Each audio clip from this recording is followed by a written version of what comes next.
নমস্কার বন্ধুরা, আমি তনু। আপনারা দেখছেন তনুর রান্না পরিবেশন। আজকে আমাদের রেসিপি কড়াইশুঁটির কচুরি। বাঙালি স্টাইলে একদম দোকানের মতো খাস্তা কড়াইশুঁটির কচুরি কিভাবে বানাতে হয় সেটাই দেখাবো এই ভিডিওতে। সাথে থাকবে অনেক ছোট ছোট টিপস। তাহলে চলুন শুরু করা যাক।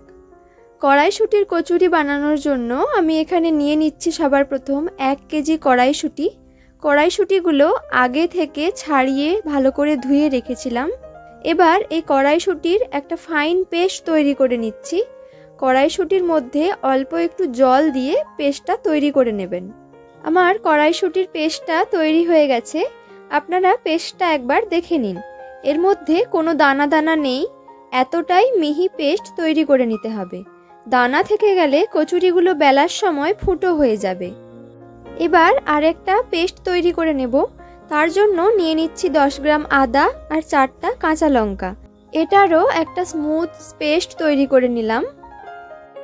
এবার একটা গুঁড়ো মশলা তৈরি করে নিচ্ছি। তার জন্য কড়াই দিয়ে দিচ্ছি 1/2 চা চামচ গোটা জিরা, 1 চা চামচ পানমৌরি দিয়ে মিডিয়াম ফ্লেমে 1 থেকে 1.5 মিনিট মতো নেড়ে হালকা একটা গন্ধ আসলে গ্যাস বন্ধ করে ঠান্ডা করে গুঁড়ো করে নেব। আর কয়েকটি দারুচিনি, লবঙ্গ আর এলাচকে গুঁড়ো করে গরম মশলার গুঁড়ো তৈরি করে নিয়েছি। এই দুটি মশলা কড়াইশুঁটির কচুরির স্বাদকে অনেকটা বাড়িয়ে তোলে।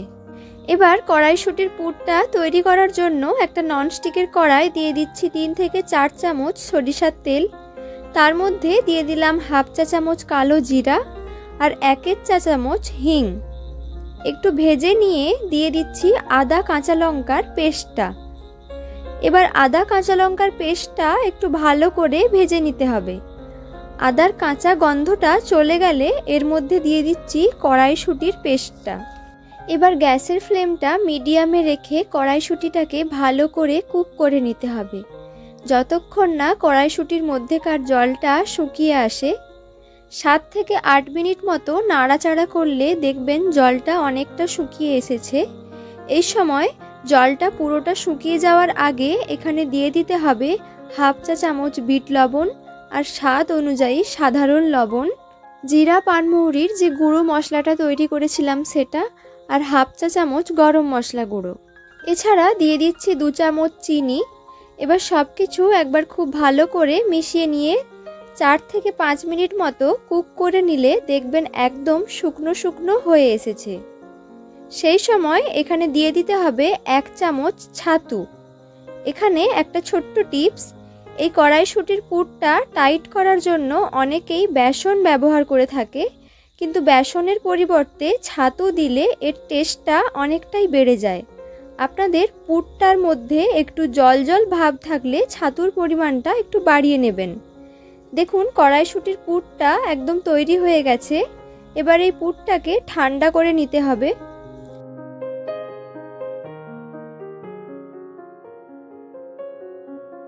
এটা যতক্ষণ ঠান্ডা হচ্ছে সেই সময় কচুরির ডোটা তৈরি করে নিই। ডোটা বানানোর জন্য আমি এখানে নিয়ে নিয়েছি 1 কেজি ময়দা। ময়দাতে দিয়ে দিচ্ছি স্বাদ মতো লবণ, 1 চা চামচ চিনি আর 1 চা চামচ খাওয়ার সোডা। আর ময়নের জন্য দিয়ে দিচ্ছি 2 চা চামচ গরম করে নেওয়া ঘি আর 4 থেকে 5 চামচ গরম করে নেওয়া সাদা তেল।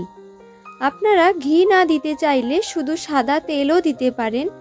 তারপর ভালো করে সব কিছু মিশিয়ে নিতে হবে। ময়নের পরিমাণটা ঠিকঠাক হয়েছে কিনা বোঝার জন্য একটা ছোট্ট টিপস, ময়দাটাকে হাতে তালুতে নিয়ে মুঠো করলে যদি দেখেন এরকম ডালা পাকানো হয়ে গেছে তাহলে বুঝবেন ময়নের পরিমাণটা ঠিক আছে। এবার উষ্ণ গরম জল দিয়ে ময়দাটাকে মেখে নিতে হবে। ডোটা একটু নরম করে মাখতে হবে।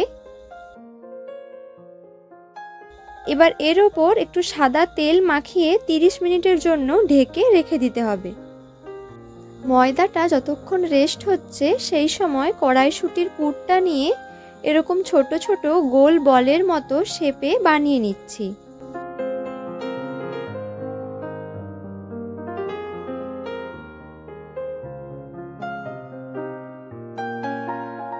এবার আমি আপনাদের ঢাকাটা খুলে দেখাচ্ছি 30 মিনিট পর ময়দাটা কতটা নরম হয়েছে।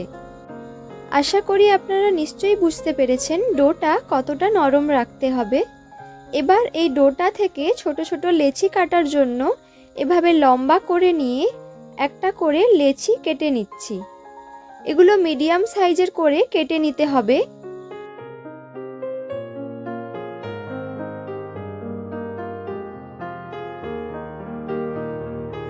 এবার লেচির মধ্যে পুর ভরে দেখাচ্ছি। এখানে একটা ছোট্ট টিপস, লেচিটার শুধু ধারগুলো প্রেস করে বাড়িয়ে নিতে হবে, মাঝখানটা প্রেস করবেন না, না হলে মোড়ার পর একদিক পাতলা হয়ে যাবে। তাই ধারগুলো বাড়িয়ে নিয়ে একটা পুর মাঝখানে রেখে দিয়ে লেচির চারপাশ থেকে এইভাবে মুখটাকে বন্ধ করে দেবেন। দিয়ে হাতের তালুর মধ্যে নিয়ে একটু গোল করে চেপটে নেবেন, যাতে পুরটা চারিদিকে ভালোভাবে স্প্রেড হয়ে যায় বেলার সময়। এবার এটা বেলার জন্য একটু সাদা তেল বুলিয়ে নিয়ে এটাকে বেলন দিয়ে হালকা হালকা প্রেস করে বেলে নিচ্ছি। এটা খুব পাতলা করে কিন্তু বেলতে যাবেন না, একটু মোটা থাকবে।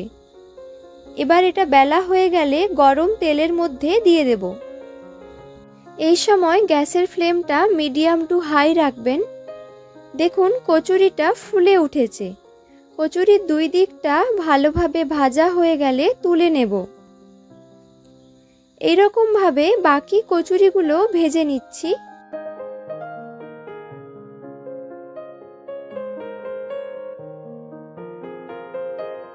আশা করি এই রেসিপিটা আপনাদের নিশ্চয়ই ভালো লেগেছে। আর এই গরম গরম কচুরি আপনারা পরিবেশন করতে পারেন হিং আলুর দমের সাথে। এই হিং আলুর দমের ভিডিওটি যদি দেখতে চান তাহলে ডেসক্রিপশন বক্সে লিংক দেওয়া থাকবে, চেক করে নেবেন। আর আপনাদের মতামতগুলো কমেন্টে জানাতে ভুলবেন না। আর আমার চ্যানেলটি সাবস্ক্রাইব করে বেল নোটিফিকেশানটি অন করে দেবেন, যাতে আমার সমস্ত নতুন রেসিপির ভিডিও সবার আগে আপনাদের কাছে পৌঁছে যায়। বন্ধুরা, আমি তনু, আপনারা দেখছিলেন তনুর রান্না পরিবেশন। দেখা হচ্ছে আপনাদের সাথে আবারও একটি নতুন রেসিপি নিয়ে নেক্সট এপিসোডে। ভালো থাকবেন, সুস্থ থাকবেন।